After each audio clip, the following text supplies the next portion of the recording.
Perkenalkan, nama saya Meli Francisca Simanjuntak.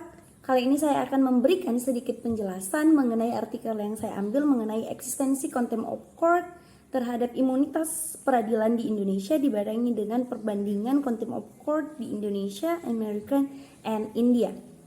Nah, di sini saya akan mengatakan bahwasanya pengadilan merupakan lembaga paling terakhir atau puncak dalam pelaksanaan penegakan hukum. Bahkan pencari keadilan menyatakan bahwasanya peradilan adalah jalan terakhir untuk mencari keadilan.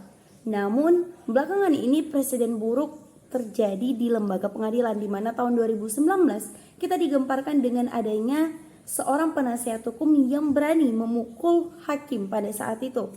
Nah, hal ini akan berkaitan langsung atau berimpact terhadap wibawa lembaga peradilan tersebut. Hal tersebut akan memberikan presiden buruk dan stigma buruk bagi masyarakat bahwasanya lembaga peradilan bukan lagi suatu hal yang dihormati, atau masyarakat akan mengira bahwasanya lembaga peradilan itu tidak pantas lagi untuk mencari keadilan. Mengapa? Karena di lembaga peradilan sendiri pun dapat ditemui tindak pidana. Hal inilah yang melatar belakangi saya untuk mengambil judul ini. Hal ini juga yang melatar belakangi mengapa negara-negara yang berbasis common law memang pada dasarnya contempt of court banyak menjamur di negara-negara yang berbasis common law. Hal ini melatar belakangi perlu adanya suatu imunitas atau perlindungan terhadap wibawa daripada lembaga peradilan.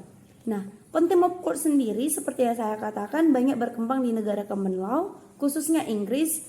Kalau di negara Inggris sering disebut dengan contempt of king pada saat itu, karena bagi masyarakat Inggris raja adalah wakil Tuhan. Bagi yang menentang atau membangkang dari perintah raja akan dihukum oleh raja atau menghina raja pada saat itu, sehingga disebut dengan contempt of king.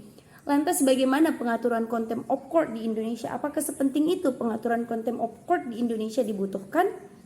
Mari kita lihat bersama-sama. Saya akan menjelaskan hal ini lebih dalam presentasi saya.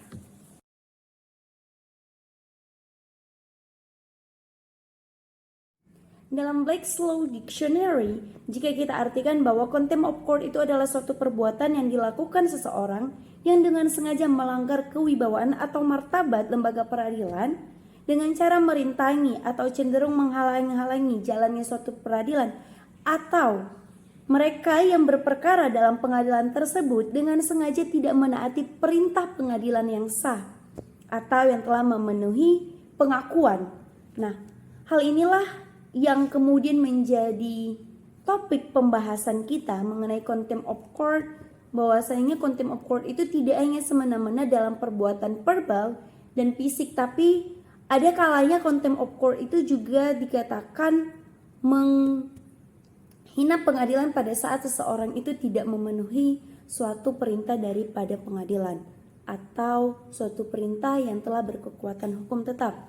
Nah, contempt of court tersebut terbagi menjadi dua, yaitu civil contempt and criminal contempt. Civil contempt yaitu tidak kepatuhan terhadap putusan atau perintah pengadilan, and offense against the enforcement of justice.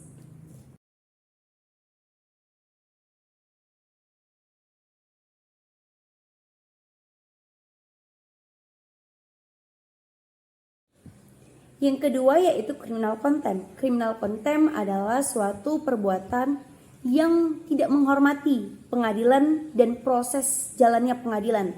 Nah, biasanya bertujuan untuk menghalang-halangi, merintangi atau mengganggu jalannya proses pengadilan tersebut, atau cenderung memberikan perlawanan terhadap penyelenggaraan peradilan tersebut. Prosesnya kita ini berpacu pada prosesnya. Kalau tadi di sipil, tadi konteksnya adalah ketidakpatuhan terhadap putusan yang telah sah dikeluarkan oleh lembaga pengadilan atau hakim. Kalau di sini criminal contempt itu pada saat pelaksanaan atau proses pengadilan tersebut sedang berlangsung, disitulah para pelaku tidak menghormati proses berjalannya pengadilan tersebut. Nah, biasanya hal ini sering disebut dengan an offense against the administration of justice. Nah, biasanya dalam perkara-perkara atau kasus criminal contempt ini, para pelaku diberikan sanksi yang bersifat menghukum. Khususnya negara common law, pelaku akan diberikan sanksi denda ataupun pidana penjara.